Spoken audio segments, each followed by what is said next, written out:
Hi, my name's Nathan. These are my notes. Actually, I'm gonna need those.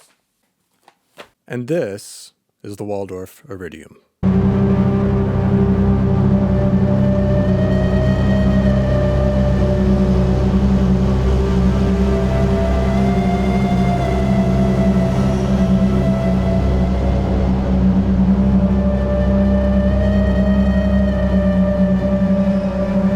It plays samples and does granular synthesis.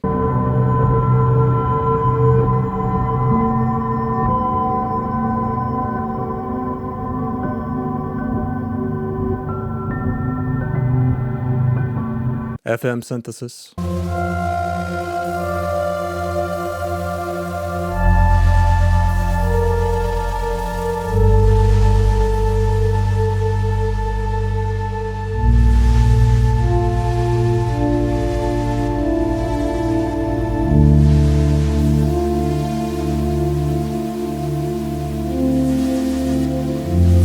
Wavetables.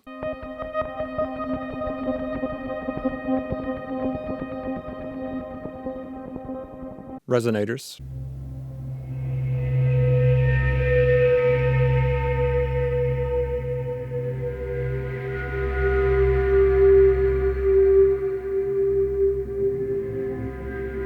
Even live granular processing.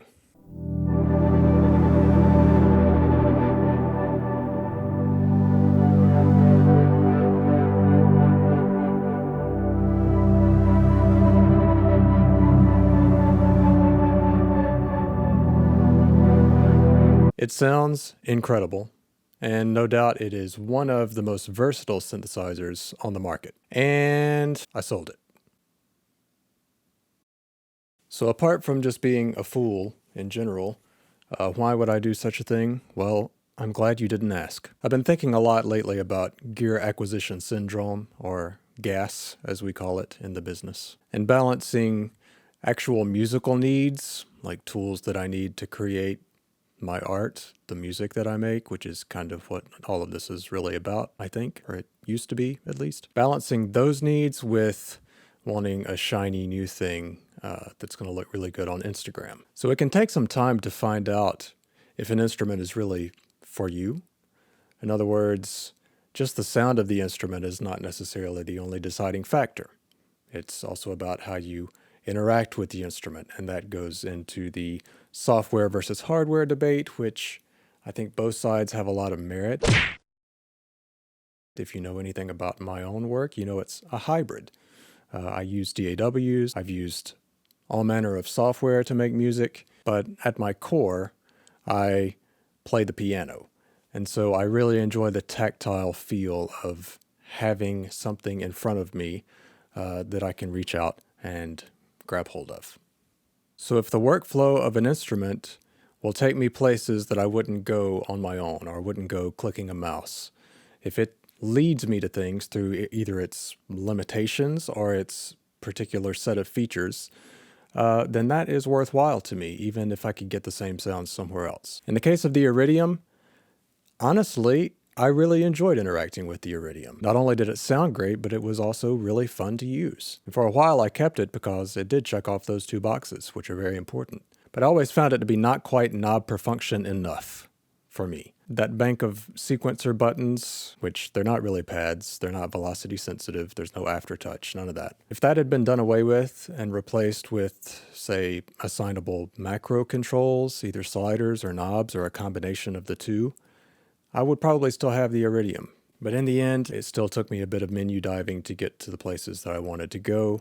And while I really love the sounds that I got out of it, I began to find it a bit of a chore to make patches that were different than things I had already done. So exploring, it didn't really encourage me to do that. I kept creating the same kinds of things, which were usually granular patches, using my own samples and the particle engine, which, to be honest, I can do much more easily in software with my own workflow of using my own sounds after I record them. And then finally, with the Iridium, it was just purely, what am I using this for versus the price of it, which is not a cheap synthesizer. It is a lot cheaper than the Quantum, but $2.5 grand is a lot of money. I needed a new piano at the time, and as a pianist and someone who uses the piano in almost everything that I make, that's just something that I prioritize over the Iridium. Another determining factor was synthesizers that were a bit more budget friendly that can achieve some of the similar results of what I could get with Iridium. I never wanted the Iridium to be a do-it-all synth, even though it kind of can. I have analog gear, so if I want analog waveform synthesis, I go to the real thing. I'm in a fortunate position to do that. So the things that I was really looking to replace were the FM engine, which I really enjoyed exploring the harmonics of FM synthesis. I had never really done that before the Iridium.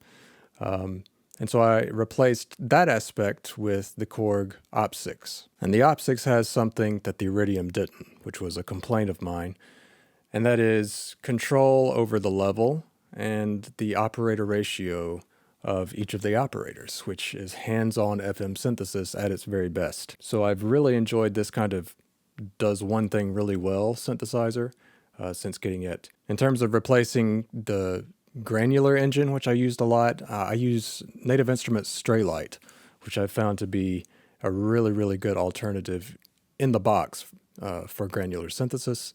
Lots of modulators, modulation options, and you can blend it with samples just like you could Iridium. So that's become a go-to for me in my workflow. Another Korg digital synth that I don't have just yet, but will replace the wavetable aspects is going to be the mod wave. The thing is, you can get an Opsix and a mod wave for like half the price of an Iridium. So if you're all right with not having everything under one roof with the Iridium, which is kind of a do-it-all, and it does things really well, by the way, these sort of one-off, do one thing really well synthesizers from Korg, the new digital range, I've really been enjoying the Opsix, and I love the sound of the mod wave and can't wait to dig in with that when I inevitably break down and buy one. So do I miss the Iridium? Yes, I do, but I don't really regret selling it because I found other ways to get the kinds of sounds that I was making with the Iridium, even though it was a joy to play, a joy to use. I would highly recommend it for anyone who has the budget for one and wants to have kind of everything under one roof in one synthesizer. I really don't think there's a more versatile synth out there, and it sounds amazing. It really does. But for my own workflow at the moment, I'm really enjoying synthesizers that do one or two things really, really well and don't try to be everything. The limitations of that, I'm finding them more inspiring at the moment. So will I get another Iridium one day if I have the budget or find one on a really good deal? Maybe. I certainly wouldn't rule that out. I made some patches that I really love and really miss those patches in particular after selling. But for now, I'm really happy with the alternatives that I've stumbled upon. So that kind of speaks to gas gear acquisition syndrome in general. See if you can find alternatives. If there's something that you're kind of lusting after from a gear standpoint, see if you can find ways to get those sounds and maybe in a cheaper way that won't destroy your marriage or, make you take out a second mortgage on your house, and will also provide you with an equal amount of musical fulfillment and enjoyment. That's really what it's all about. So I hope you found this helpful. If you're considering an Iridium, I certainly wouldn't discourage you from buying one. I had a great time with it. But maybe look to these Korg digital synths too. I think they're really interesting. I really love what I'm hearing out of them and what I've been able to get out of the Opsix thus far. If you want a sound bank of FM pads that I made for the Korg Opsix, you can find that as the first link in the description. And then you can have sounds like this.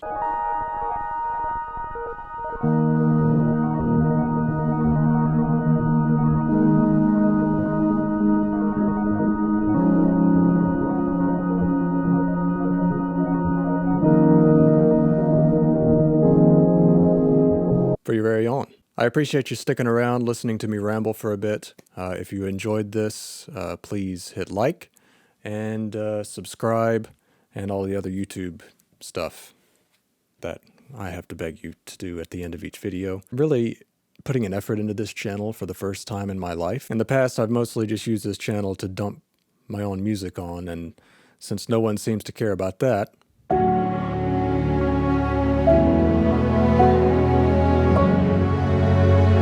basically I'm just like, you know, worse loop pop now, but I do have this cool lamp. Oh. So thanks again for watching, and I will see you in the next one.